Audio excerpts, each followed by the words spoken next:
My husband left me for his secretary and took every penny I had. I sold my wedding ring to buy a train ticket. At the station, when I saw a man shivering from the cold, I gave him my last $10 so he could eat something warm. 3 days later, a limousine stopped in front of the shelter where I was sleeping, and the driver said my name. "I'm glad to have you here. Follow my story until the end and comment the city you're watching from, so I can see how far my story has reached." The divorce papers felt heavier than they should have in my trembling hands. 28 years of marriage reduced to cold legal language on cream-colored paper. I sat in my lawyer's office, staring at Wade's signature. So confident, so final, while mine remained a blank line waiting to seal my fate. "Mrs. Henderson, I need to be direct with you," my attorney said, his voice gentle but firm. "Your husband has been very thorough. The joint accounts, the savings, even the retirement fund, everything has been transferred or liquidated. Legally, since many assets were in his name." I stopped listening. The words became white noise as I watched snow begin to fall outside the window. At 52, I was starting over with nothing. Wade had planned this meticulously while I trusted him completely. 28 years of believing we were partners, and I was just the fool who never saw it coming. The secretary. Her name was Amber, and she was 26.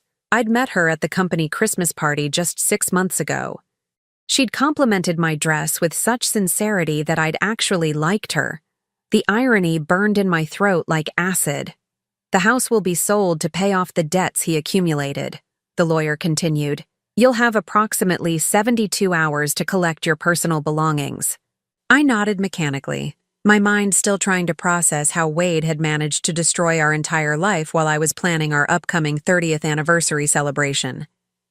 I'd been researching cruise destinations while he was planning my financial execution. Walking out of that office, I felt like a ghost. People passed by on the sidewalk, living their normal lives while mine crumbled around me. My phone buzzed with a text from my sister Linda. "How did it go? Call me." I couldn't call her, not yet. Linda had warned me about Wade's recent behavior, his late nights at the office, his sudden interest in working out and buying new clothes. I'd defended him, called her paranoid. The shame of being so wrong felt worse than the betrayal itself. The next 72 hours passed in a blur of packing boxes and confronting the reality of my situation. Friends who I thought cared suddenly became unavailable. Apparently, word travels fast in small towns, and being the abandoned wife of a respected businessman made me a social pariah overnight. Wade came by on the last day to collect some items. He looked younger somehow, dressed in clothes I'd never seen before. Expensive clothes that Amber had probably picked out. "Rhonda, you have to understand," he started, but I held up my hand. "No, Wade, I don't have to understand anything. Just take what you came for and leave." He grabbed a few photo albums and his golf trophies.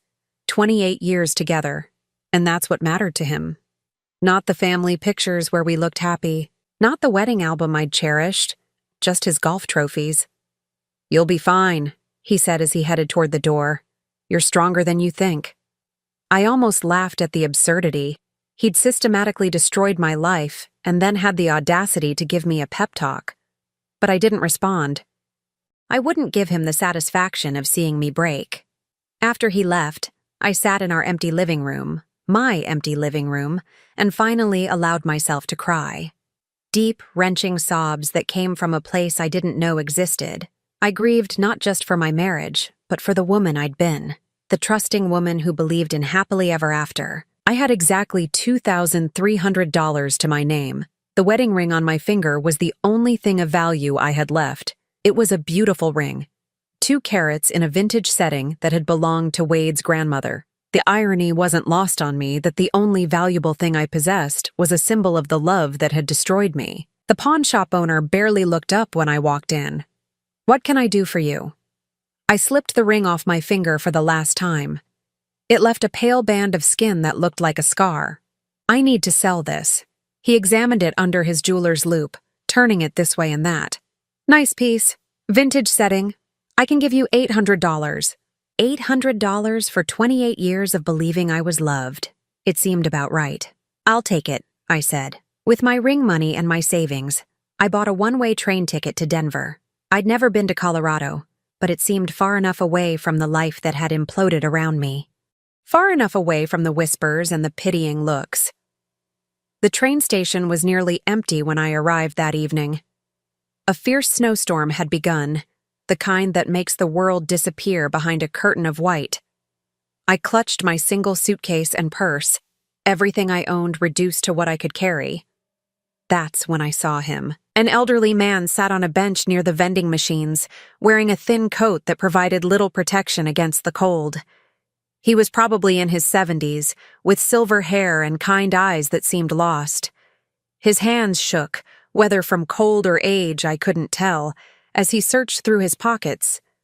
I should have minded my own business. I had exactly $10.73 left after buying my ticket and a small bottle of water.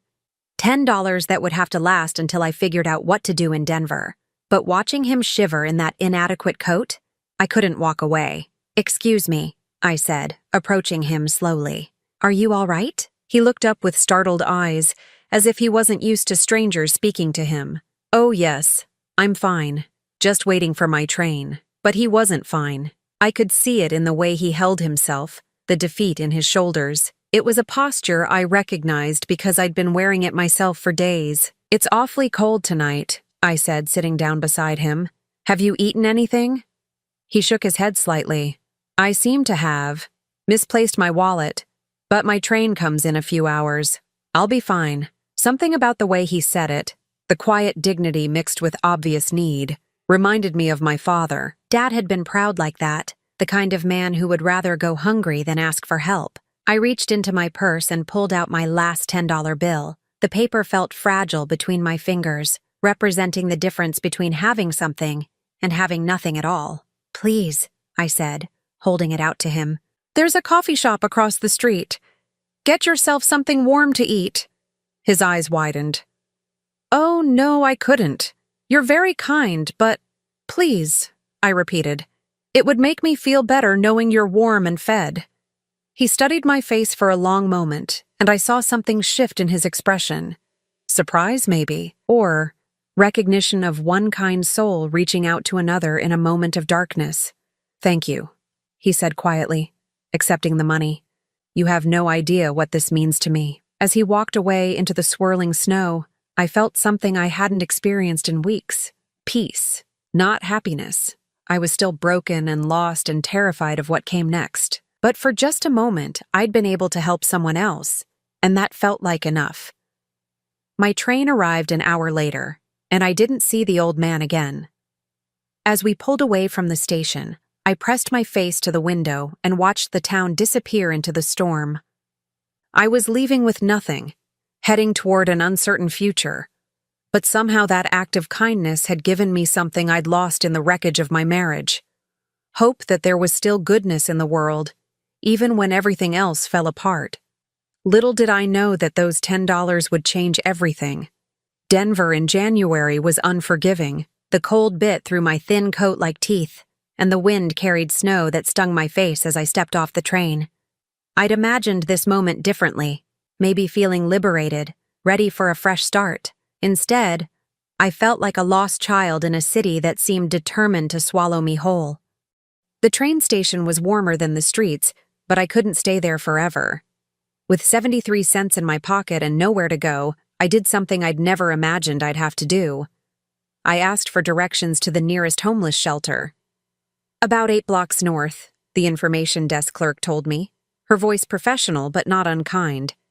"But you might want to hurry. They stop intake at 9 p.m. 8 blocks. In normal circumstances, that would be a pleasant walk. But carrying everything I owned in a suitcase, with snow falling steadily and the temperature dropping, those 8 blocks felt like a marathon. The Denver City Mission sat on a corner that had seen better days. The building was solid but worn, with yellow light spilling from windows that promised warmth. A small sign by the door read, "All are welcome." Those 3 words nearly brought me to tears. Inside, the smell hit me first. industrial disinfectant mixed with cooking food and too many people in too small a space. The lobby buzzed with quiet activity as staff members processed the evening's arrivals. "First time?" asked the woman behind the intake desk. She was probably my age, with graying hair pulled back in a practical ponytail and eyes that had seen everything but still held compassion. I nodded, not trusting my voice. "Name?" "Rhonda Henderson." She handed me a clipboard with forms. "Fill these out. We'll get you set up with a bed and a meal. Breakfast is at 7 and you'll need to be out by 8 a.m., but you can come back for dinner and overnight again." The questions on the form were straightforward but humbling. Emergency contact? I left that blank. Previous address? I wrote down the house that was no longer mine. Reason for homelessness? I stared at that line for a long time before writing simply, divorce. The dormitory was a large room filled with cots, each one representing someone's lowest point. Women of all ages, some younger than my daughter would have been if Wade and I had been blessed with children, others old enough to be my mother, each carrying her own story of how life had brought her here. My assigned cot was between a woman who couldn't have been older than 25 and another who might have been 60. The younger woman, Sarah, had kind eyes and introduced herself as she helped me figure out the sheet situation. "First night's always the hardest," she said quietly. "You learn the routine quick, though. Keep your valuables in your pillowcase, don't leave anything on the floor, and try not to take anything personally. People here are dealing with a lot." The woman on my other side, Margaret, had been at the shelter for 3 weeks. "Lost my apartment when my disability check got messed up," she explained. "Bureaucracy moves slow, but hunger moves fast, you know?" That first night, I lay awake listening to the sounds of 30 women trying to find peace in a place that offered shelter, but not true rest. Some cried quietly. Others snored. A few whispered prayers into the darkness. I found myself thinking about the old man at the train station, hoping he'd found somewhere warm to sleep. The next morning came too early. 7 a.m. breakfast was oatmeal, toast, and coffee that was strong enough to wake the dead. I sat with Sarah and Margaret, learning the unspoken rules of shelter life. Where to go during the day when you had no job to report to. Which libraries stayed open longest. Which churches served free lunches. "You got any skills?" Margaret asked. "The job search is hard when you don't have an address, but some places are understanding." I almost laughed. 28 years as a homemaker, volunteering at charity events and managing a household. What did that translate to in the real world? "I'm not sure," I admitted. Days blurred together. I walked the streets looking for work, but every application asked for an address, a phone number, references. I was caught in the cruel cycle of needing a job to get housing and needing housing to get a job. My 73 cents had quickly become nothing, and I relied entirely on the shelter's meals and whatever free food I could find. The other women became my unlikely family. Sarah was saving for nursing school while working at a fast food place that paid under the table. Margaret had been a teacher before chronic illness derailed her life. Each had dreams deferred, but not destroyed.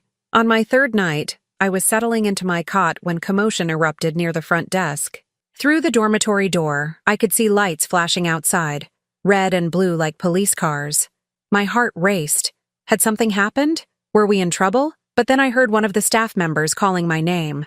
"Rhonda Henderson? Is there a Rhonda Henderson here?" Sarah nudged me. "That's you, isn't it?" I stood on shaky legs and made my way to the front desk. Through the windows, I could see not police cars, but a sleek black limousine parked outside. The vehicle looked so out of place in this neighborhood that it might as well have been a spaceship. "Ma'am," said the staff member, a young man whose name tag read Marcus, "there's someone here to see you." "To see me?" My voice cracked. "Are you sure?" A man in a crisp black suit stepped through the front door, brushing snow from his shoulders.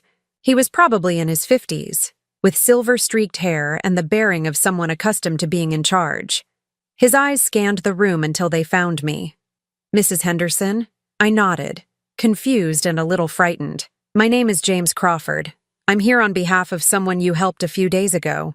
Someone who would very much like to speak with you." The room had gone quiet. Every person in the lobby was staring at us, at the impossible scene of a woman in shelter clothes being summoned by a man who clearly belonged to a different world entirely. "I'm sorry," I said, "but I think there's been a mistake. I haven't helped anyone who—" I stopped. The train station. The old man. The $10 I'd given him when I had almost nothing myself. "There's no mistake," James said gently. "Would you be willing to come with me? I assure you, you're in no trouble." Quite the opposite. Sarah appeared at my elbow. "You don't have to go anywhere with anyone," she said protectively. "You want me to call the police?" I looked at James's face, trying to read his intentions. There was something sincere in his expression, something that reminded me of the old man's quiet dignity. "It's about the gentleman at the train station, isn't it?" I asked. James smiled. The first genuine smile I'd seen in what felt like years. "Yes, ma'am. Mr. Hartwell has been quite anxious to find you. He has something he'd like to discuss." Mr. Hartwell, so that was his name. I looked around the shelter, at the women who had become my temporary family, at the life I'd been building from scraps and determination. "Will you bring me back?" I asked. "If that's what you wish," James replied. "But I think you might want to hear what Mr. Hartwell has to say first." Margaret shuffled over and squeezed my hand. "Honey, sometimes angels come in unexpected packages. Maybe it's time to see what this is about." I gathered my few belongings, it didn't take long, and followed James out into the cold night. The limousine was warm and luxurious beyond anything I'd ever experienced. Leather seats, soft lighting, and classical music playing quietly from hidden speakers. As we pulled away from the shelter, I watched it disappear in the rear window. 3 days ago, I'd walked through those doors broken and desperate. Now I was riding in a limousine toward an unknown future, all because I'd given my last $10 to a stranger who looked cold and hungry. Whatever was waiting for me, I knew my life was about to change again. I just prayed it would be for the better this time. The limousine glided through Denver's upscale neighborhoods, past houses that glowed with warm light and prosperity. I pressed my face to the tinted window, watching a world I'd once belonged to, but now felt like a tourist observing from the outside. "Where are we going?" I asked James, my voice barely above a whisper. "Mr. Hartwell's home," he replied. "He's quite eager to see you again." 20 minutes later, we turned through massive iron gates that opened silently as we approached. The driveway curved through landscaped grounds that even in winter looked meticulously maintained. When the house came into view, I actually gasped. It wasn't just large, it was magnificent. A stone mansion that looked like it belonged in an English countryside, with tall windows glowing golden against the night sky. This wasn't new money trying to impress. This was old wealth that didn't need to prove anything to anyone. "Mrs. Henderson," James said as we stopped in front of the main entrance, "before we go in, I want you to know that Mr. Hartwell is a very private man. What happened at the train station, it meant more to him than you could possibly imagine." The front door opened before we could knock, revealing the old man from the train station. But he looked completely different now. Gone was the thin coat and the defeated posture. He stood straight and dignified, wearing an expensive sweater and wool slacks. His silver hair was neatly combed, and his eyes, those same kind eyes, held a warmth that made my chest tighten with emotion. "Rhonda," he said, and just hearing him say my name with such genuine pleasure nearly undid me. "Thank you for coming. Please, come in out of the cold." The foyer was breathtaking. Marble floors, crystal chandelier, and a sweeping staircase that belonged in a movie. But what struck me most was how warm it felt despite its grandeur. Family photographs lined the walls, and fresh flowers sat on antique tables. "I'm William Hartwell," he said, extending his hand, "and I owe you an enormous debt of gratitude." "Mr. Hartwell, I don't understand. You don't owe me anything. It was just $10. His eyes crinkled at the corners. "Just $10. Come, let's sit by the fire, and I'll explain everything." He led me to a library that was like something from a dream. Floor-to-ceiling bookshelves, leather chairs positioned around a crackling fireplace, and the smell of old books and polished wood. He gestured for me to sit in one of the chairs while he settled into the one across from me. "First, I want to apologize for the deception," he began. "What you saw at the train station, that wasn't exactly who I am." I studied his face, trying to reconcile this distinguished gentleman with the lost-looking man I'd encountered 3 nights ago. "Who are you?" William leaned back in his chair, his fingers steepled. "I'm what you might call a very wealthy man, Rhonda. I made my fortune in real estate development and investments. But wealth, I've learned, can be both a blessing and a curse." He stood and walked to the mantelpiece, where a large photograph showed him with a beautiful woman who appeared to be about my age. She had kind eyes and a radiant smile. "That's my wife, Eleanor. Was my wife. She passed away 8 months ago." The pain in his voice was unmistakable, and I felt my heart clench in sympathy. "I'm so sorry." 43 years of marriage, he continued, his voice thick with emotion. "She was everything good in my life. Eleanor had this incredible ability to see the best in people, to believe that kindness still existed in the world even when evidence suggested otherwise." He turned back to me, and I saw tears glistening in his eyes. "After she died, I became lost, bitter even. I started to believe that people only cared about money, that genuine kindness was extinct. I began to hate what my wealth represented because it seemed to bring out the worst in people around me." I shifted forward in my chair, drawn into his story despite my confusion about why he was sharing it with me. 3 weeks ago, I had what I suppose you'd call a breakdown. I told James I needed to get away, to see if there was any goodness left in the world. So I put on old clothes, took no identification, no credit cards, nothing that would identify me as William Hartwell.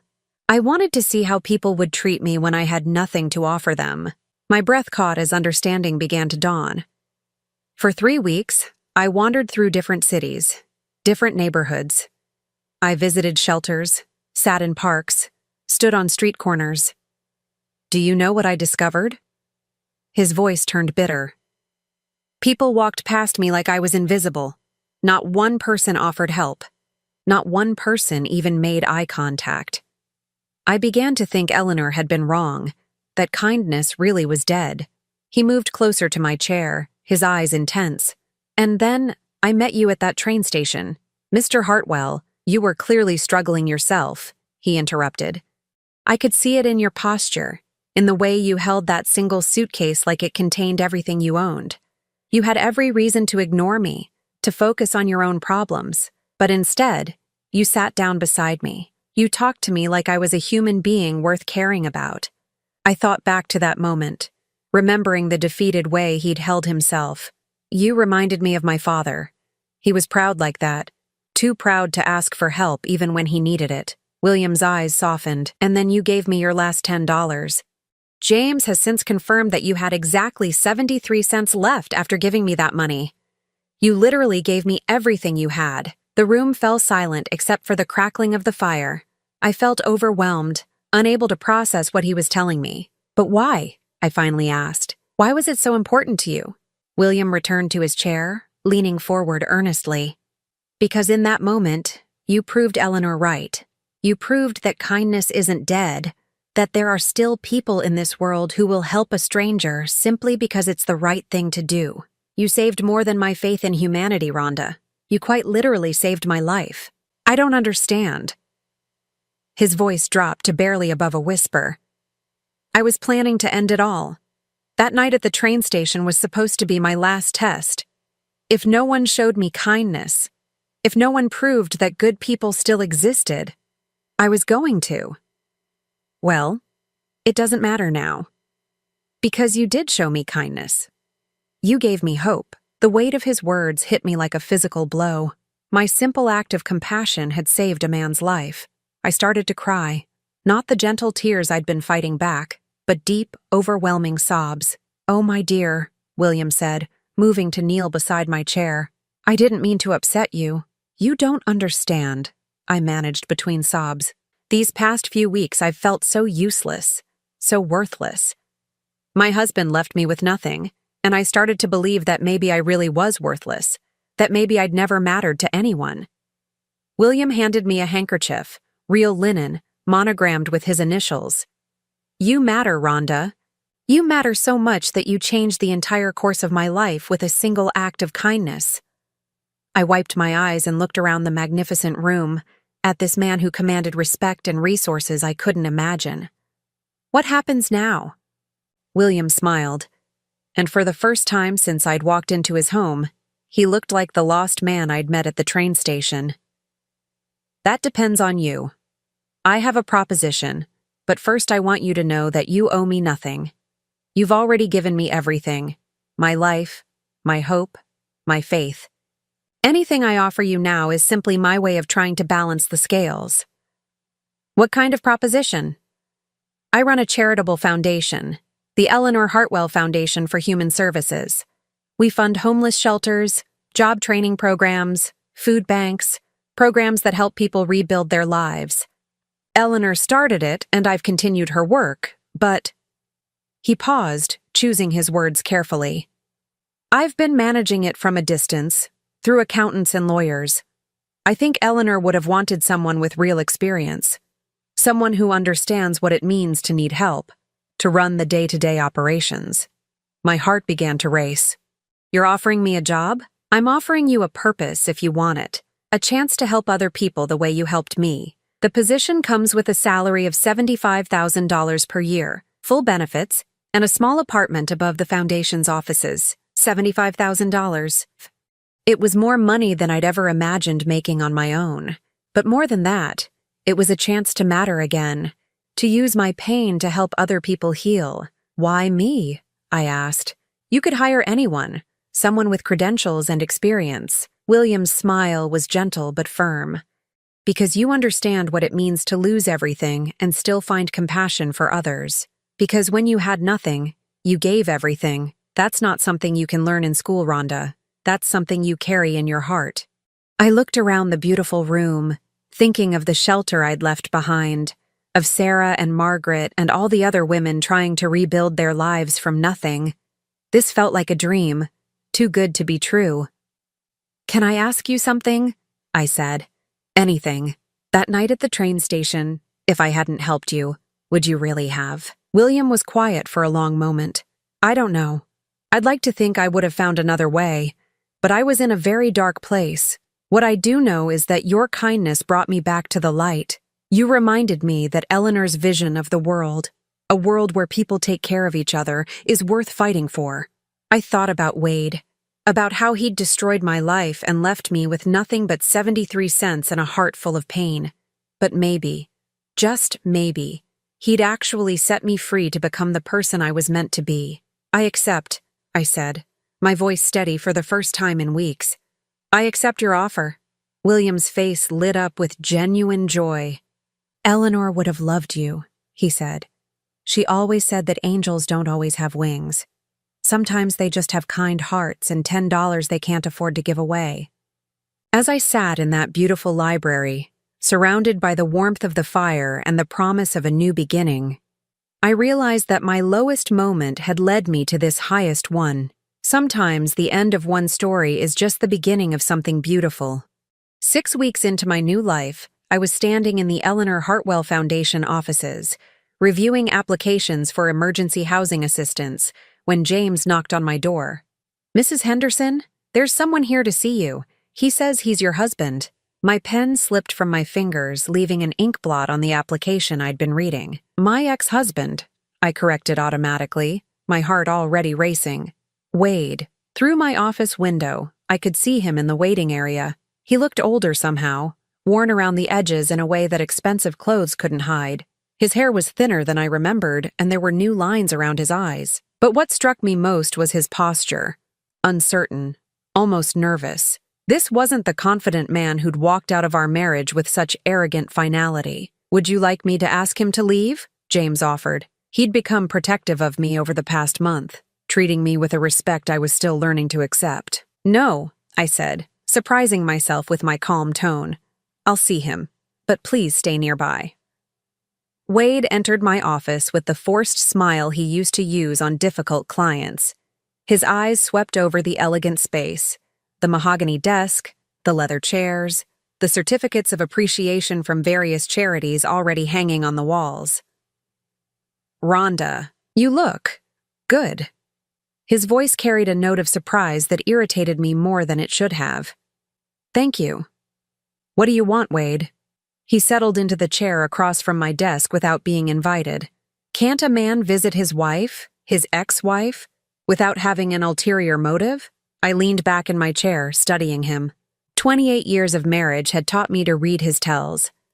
The way he adjusted his wedding ring, which he was still wearing, I noticed. The slight twitch at the corner of his mouth when he was preparing to lie. The overly casual tone that meant he was about to ask for something significant. How did you find me? I asked. It wasn't easy. You disappeared completely after. He gestured vaguely, unable or unwilling to say, after I destroyed your life. But then a friend of mine in Denver mentioned seeing your name in the newspaper. Something about a charity foundation. Of course. Last week, the Denver Post had run a feature about the foundation's new programs for homeless women. William had insisted on including my photo, despite my protests about privacy. So you decided to pay me a visit. Wade shifted in his chair, and I caught a glimpse of something I'd never seen in him before. Desperation. Rhonda, I've made some mistakes. Mistakes? The word came out sharper than I intended. You emptied our bank accounts, left me with nothing, and moved in with your secretary. Those weren't mistakes, Wade. Those were choices. His face flushed. Amber and I, that's over. Has been for weeks now. I felt nothing at this revelation. No satisfaction, no vindication, just a mild curiosity about why he thought I'd care. I'm sorry to hear that, I said. And I was surprised to realize I meant it. Not because I wanted him back, but because I'd learned that pain was pain, regardless of who was experiencing it. The thing is, Wade continued, his voice taking on the persuasive tone he'd once used to sell insurance policies. I've been doing a lot of thinking. About us. About what I threw away. Wade, let me finish. He leaned forward, his eyes intense. I know I hurt you. I know I made terrible choices.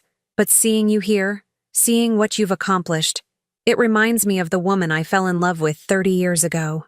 30 years ago. Before children who never came. Before the slow erosion of intimacy.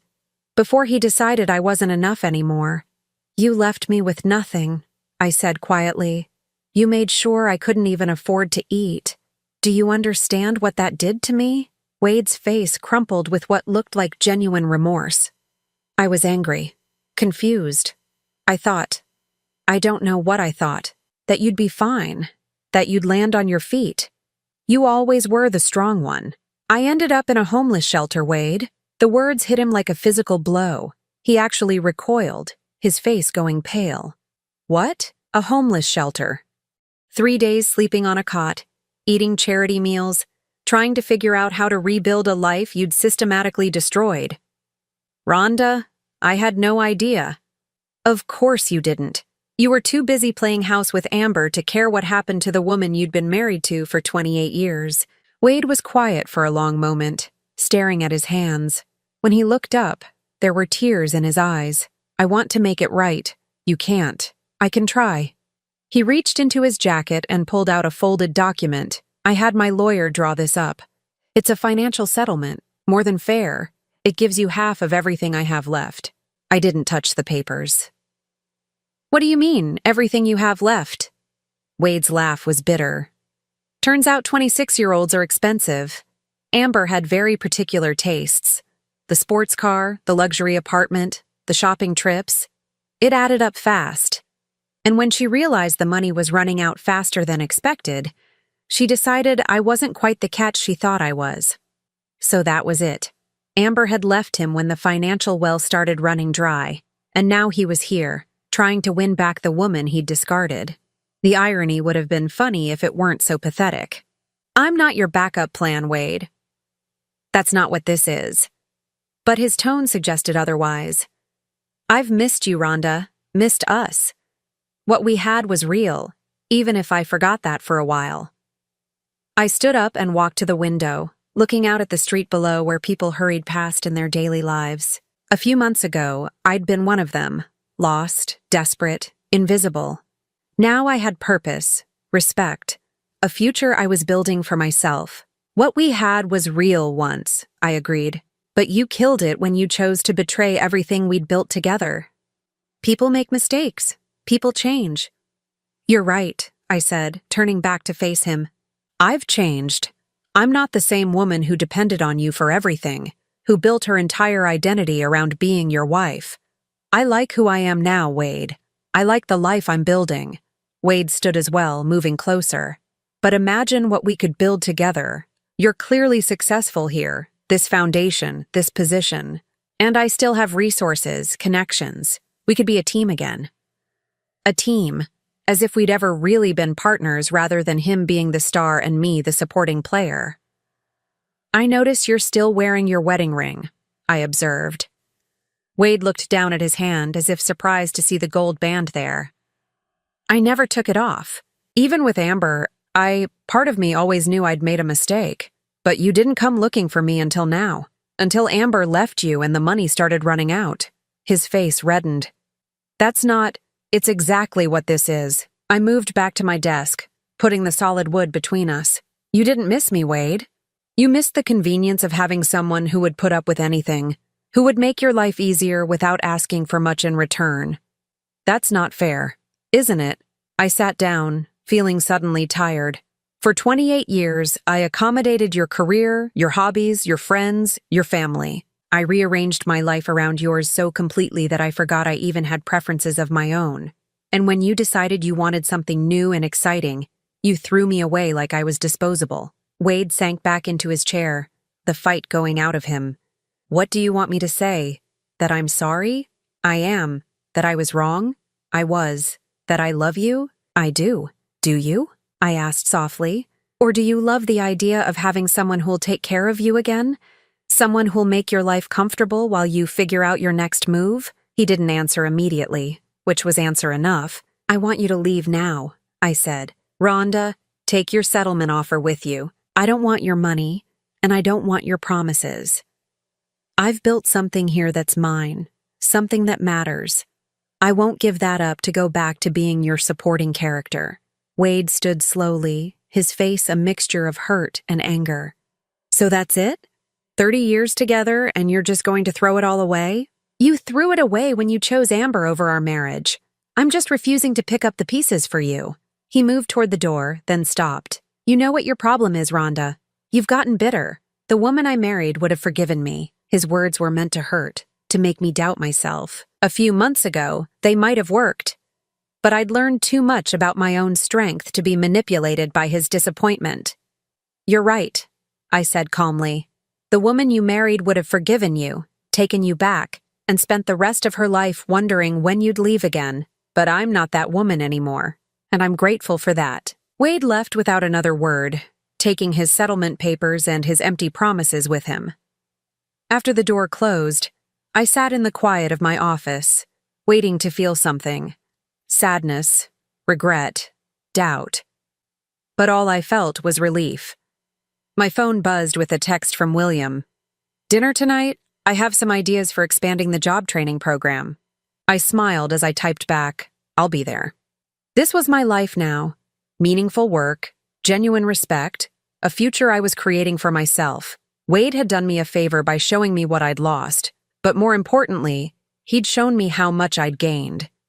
3 days after Wade's visit, I was working late at the foundation when James appeared in my doorway with a concerned expression. Mrs. Henderson, your ex-husband is back. He's quite insistent about seeing you, and he seems agitated. Through my office window, I could see Wade pacing in the waiting area. Even from a distance, his distress was obvious. His hair was disheveled, his expensive suit wrinkled, and his movements had the jerky quality of someone running on desperation and too much caffeine. It's all right, James. Send him in, but please stay close. Wade burst through my door before James could properly announce him, his face flushed and his eyes wild. This wasn't the composed, somewhat contrite man who'd visited me earlier in the week. This was someone on the edge of collapse. We need to talk, he said without preamble, his voice hoarse. You're welcome to sit down, I replied calmly, gesturing to the chair across from my desk. But he remained standing, his hands clenched at his sides. You have to take me back, Rhonda. I'm begging you." The naked desperation in his voice should have moved me. Once, it would have. But I'd learned to see past his emotional manipulations to the calculations underneath. "Wade, you're clearly upset. Maybe you should go home and—" "I don't have a home!" The words exploded out of him. "They foreclosed on the house yesterday. The house. Rhonda, our house." I felt a small pang of sadness for the home where we'd built our life together, but it was distant, like mourning something that had belonged to different people in a different lifetime. "I'm sorry to hear that," I said, and I meant it. "But I don't understand what you expect me to do about it." Wade dropped into the chair, his head in his hands. "It's all gone. Everything. The house, the savings, the retirement accounts. Amber. She didn't just spend money on herself. She had debts, gambling debts, credit cards I didn't know about. She used my name, my credit." The picture was becoming clearer. Wade hadn't just been supporting a young mistress with expensive tastes. He'd been unknowingly funding her addictions. "When did you find out?" I asked. 2 weeks ago, after she left. The bills started coming in, collection agencies calling. I tried to handle it myself, thought I could work something out, but he looked up at me, his eyes red-rimmed and desperate. "I need help, Rhonda. I need you." There it was, the real reason for his return. Not love, not remorse, but financial necessity. I should have felt vindicated, but instead I just felt tired. "You want me to help you financially?" "Not just money," he said quickly. "Though yes, I know you're doing well here, and I thought maybe. But it's more than that. I need stability. I need someone who knows me, who understands—" "Someone who'll clean up your mess," I interrupted. Wade's face flushed. "That's not what this is. Isn't it? You come here talking about love and second chances, but what you're really asking is for me to rescue you from the consequences of your choices. Again. I made mistakes. You made choices, Wade. You chose to leave our marriage. You chose to empty our accounts. You chose to trust someone you barely knew with our financial future. These weren't mistakes. They were decisions." Wade stood abruptly, beginning to pace again. "Fine. Yes, I made bad decisions. But we're married. We're married. We're divorced, remember? Your idea. We can fix that. We can remarry. We can— Wade, stop." My voice was firm enough to cut through his increasingly frantic words. "Listen to yourself. You're not asking me to take you back because you love me. You're asking because you need someone to take care of you. That's what marriage is," he snapped, his desperation finally turning to anger. "People taking care of each other. I took care of you for 28 years. You took care of me?" I stood up, feeling my own anger rise for the first time since he'd walked back into my life. "I cooked your meals, cleaned your house, managed your social calendar, and organized your entire life while you worked and played golf and complained about being tired. When exactly were you taking care of me? I provided for you. I gave you a home, security. You gave me dependency," I corrected. "You made sure I couldn't survive without you, and then you used that as leverage whenever I disagreed with something you wanted." Wade stared at me as if I'd spoken in a foreign language.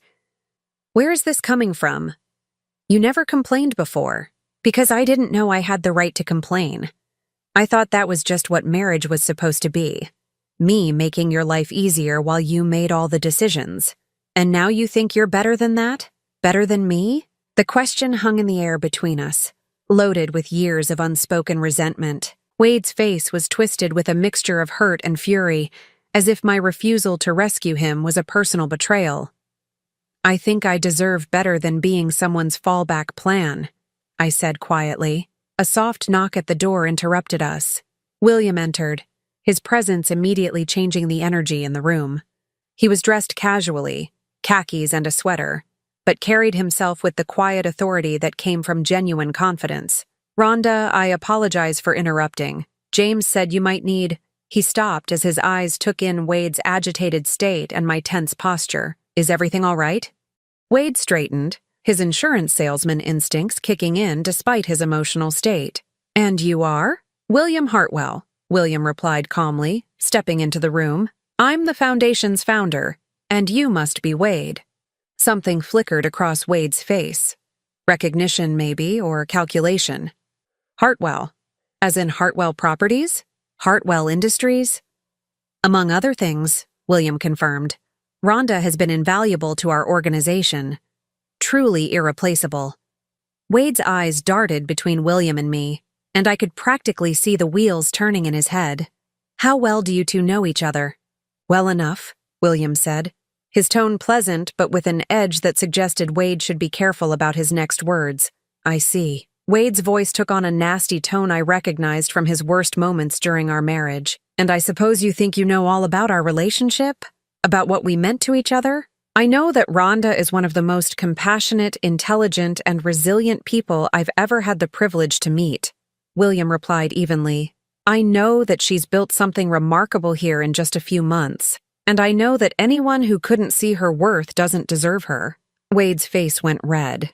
You don't know anything about our marriage, about what we built together, about what she owes me, what she owes you. William's voice remained calm, but something dangerous flickered in his eyes. What exactly do you think she owes you? 28 years of my life. 28 years of providing for her. Supporting her. Supporting her? William stepped closer to Wade, his presence suddenly intimidating despite his calm demeanor. Is that what you call it when you empty every account, leave her with nothing, and force her into a homeless shelter? Wade's mouth fell open. She told you about that. She told me about your cruelty, yes. She also told me about your selfishness, your betrayal, and your complete disregard for her well-being. Did you really think she'd keep your secrets? Now wait just a minute. No, you wait. William's voice was still quiet, but it carried the weight of absolute authority. You destroyed this woman's life because you were bored with your marriage. You left her with nothing because you were too much of a coward to face the consequences of your choices honestly. And now you have the audacity to come here demanding that she clean up another mess you've made. Wade looked between William and me, his face cycling through confusion, anger, and growing realization. How much has she told you? Everything that matters, William replied, including the fact that you're here because your latest relationship has left you bankrupt, not because you've suddenly realized what you lost. The words hit Wade like physical blows. His shoulders sagged, and for a moment, he looked like the broken old man he was becoming. It's not like that, he said weakly, isn't it? William pulled out his phone and scrolled through something before showing Wade the screen. Foreclosure notice filed 8 days ago. Bankruptcy petition filed 6 days ago. Credit rating dropped to subprime 4 days ago. Should I continue? Wade's face went white. How do you? I make it my business to know about threats to people I care about, William said simply. Did you really think you could come here and manipulate Rhonda without anyone checking into your situation? I stared at William, realizing that he'd been protecting me in ways I hadn't even known I needed protection. The thought should have bothered me. I'd worked so hard to become independent, but instead it felt like the actions of someone who truly cared about my well-being. Wade slumped back into his chair, the fight going out of him completely. I don't have anywhere else to go. For the first time since he'd walked back into my life, I felt genuine pity for him. Not the manipulative emotion he'd been trying to evoke, but real sadness for a man who'd destroyed everything good in his life and was now facing the consequences alone. Wade, I said gently, I'm sorry you're going through this. I really am, but I can't be your solution. Why not? His voice was barely above a whisper. We were good together once, a long time ago, but that was before you taught me that I was dispensable, before you showed me that your love came with conditions I could never meet. Wade looked up at me, and for a moment, I saw a flash of the man I'd fallen in love with 30 years ago. Young, uncertain, trying to figure out how to be an adult in a complicated world. I loved you, he said quietly. I know, I replied, and I loved you too. But love isn't enough when it's not paired with respect, with loyalty, with basic human decency. Wade nodded slowly, acceptance finally beginning to replace desperation in his expression. He stood up, straightening his wrinkled suit jacket. I guess this is goodbye then. I guess it is. He walked to the door, then turned back one last time. For what it's worth, I'm glad you found something that makes you happy. I'm glad you're not the woman I left behind. After he was gone, William and I stood in the quiet of my office, the weight of finality settling around us. "Are you all right?" William asked. I thought about it honestly. "Yes," I said, surprised by how true it felt. "I think I really am." 1 year later, I stood in the main hall of the Eleanor Hartwell Foundation during our annual benefit dinner, watching as 300 guests mingled beneath crystal chandeliers and bid on silent auction items. The event had raised over $200,000 for our programs, but more importantly, it had brought together people who truly cared about making a difference. Nervous, William appeared beside me, elegant in his black tuxedo, but with the warm smile that had become so familiar over the past months. "Excited," I corrected, smoothing the skirt of my navy blue dress, a far cry from the shelter clothes I'd worn the first time we met. "Look at this turnout. Eleanor would have been thrilled." "She would have been thrilled about you," William said quietly. "About what you've built here." Over the past year, the foundation had expanded beyond anything I'd imagined possible. We'd opened a job training center, a childcare facility for mothers in transition, and a financial literacy program. But the project I was most proud of was the mentorship program that paired women who'd rebuilt their lives with those just beginning their journey. Sarah from the shelter was now one of our most effective mentors, having completed nursing school and found her own apartment. "Mrs. Henderson?" A young woman approached, Maria, one of our recent program graduates. "I wanted to thank you again for everything. I start my new job as a medical assistant on Monday. You did the work, Maria. I just provided some guidance." As Maria walked away, beaming with confidence, I felt the deep satisfaction that had become a constant in my new life. This was what purpose felt like, not just existing, but mattering. "Rhonda?" A familiar voice made me turn. Margaret from the shelter stood nearby, wearing a simple but elegant black dress and holding the arm of a distinguished gentleman with silver hair. "Margaret, you look wonderful." She beamed. "I wanted you to meet my husband, Robert. We married last month." Robert shook my hand warmly. "Margaret has told me so much about you, about how you helped her navigate the system when her disability payments were delayed." "We helped each other," I said, meaning it. "That's what family does." After they moved on, William and I found ourselves alone again near the windows overlooking the city. The lights of Denver stretched out below us, each one representing lives being lived, dreams being pursued, stories unfolding. "I have something for you," William said, reaching into his jacket pocket. "William, you've already given me so much. This isn't from me." He handed me an envelope with my name written in shaky handwriting. It arrived this morning. I opened it carefully, unfolding a single sheet of paper. The return address made my breath catch. It was from Wade. "Dear Rhonda," the letter began, "I hope this finds you well and happy. I wanted you to know that I've spent the past year in a treatment program, not just for the financial mess I made, but for the emotional and psychological issues that led me to make such destructive choices. I won't bore you with details, but I wanted you to know that I understand now what I did to you, and why my recent attempts to win you back were just more of the same selfish behavior. You deserved so much better than what I gave you, both during our marriage and after. I'm writing to tell you that I'm doing better. I found a job as a bookkeeper for a small nonprofit. The pay isn't much, but it's honest work, and I'm learning to live within my means. More importantly, I'm learning to live with myself. I saw the newspaper article about the foundation's expansion and your promotion to executive director. I'm proud of you, Rhonda.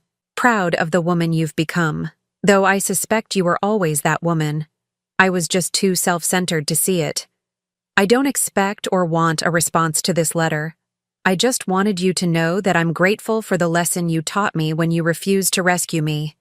It was the hardest gift anyone has ever given me, but it was exactly what I needed. I hope you're as happy as you deserve to be.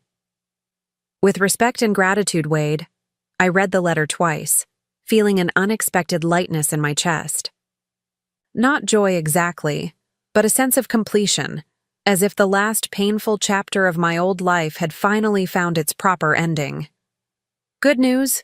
William asked gently. Closure, I said, folding the letter carefully. Finally. William nodded, understanding without needing explanation. Over the past year, our friendship had deepened into something I was still learning to name. It wasn't romance. We were both too aware of our respective journeys to rush into anything complicated. But it was companionship, mutual respect, and a shared sense of purpose that felt more solid than any relationship I'd ever experienced. "There's something else," William said. "Something I've been wanting to discuss with you." "Oh?" He smiled, but I detected a hint of nervousness. "I've been thinking about expanding the foundation's reach, opening branches in other cities, but that would mean more travel, more responsibility, more opportunity to help people," I finished. "What are you asking?" "I'm asking if you'd consider taking over as chief executive officer of the entire organization. It would mean a substantial salary increase to $150,000 per year and equity ownership in the foundation's properties. But more than that, it would mean the freedom to expand our mission however you see fit." $150,000. A year ago, I'd been grateful for free meals at a homeless shelter. Now I was being offered the kind of position I'd never dreamed possible. "Why me?" I asked, though I was beginning to understand his answer. "Because you understand what it means to need help, and you understand what it takes to rebuild a life. Because you have a vision for how we can do more than just provide temporary relief. We can provide permanent transformation, and because Eleanor would have chosen you." I looked around the room at the celebration of hope and second chances, at the faces of people who'd found their way back from the brink. A year ago, I'd been one of them. Now I was in a position to ensure that others would have the same opportunity. "I accept," I said. William's smile was radiant. "Eleanor always said that angels come disguised as ordinary people doing extraordinary things. I think she was talking about you. She was talking about all of us," I corrected. "Everyone who chooses kindness when they could choose selfishness. Everyone who helps when they could walk away." As the evening wound down and guests began to leave, I found myself standing once again by the windows. But this time I wasn't looking at the city lights. I was watching William say goodbye to the last of the donors, his easy grace and genuine warmth evident in every interaction. "Penny for your thoughts?" he said, rejoining me. "I was thinking about train stations," I said. "About how sometimes the worst moment of your life leads directly to the best." "No regrets, then?"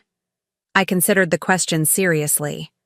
A year ago, I'd lost everything I thought mattered. My marriage, my home, my financial security, my sense of identity. But in losing those things, I'd found something more valuable. My own strength, my capacity for independence, my ability to matter in the world on my own terms. "No regrets," I said firmly.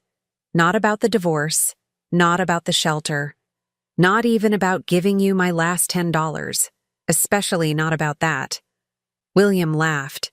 "Best $10 I ever received. Best $10 I ever spent." As we prepared to leave, I took one last look around the foundation offices. Tomorrow would bring new challenges, new opportunities to help people rebuild their lives from the ground up.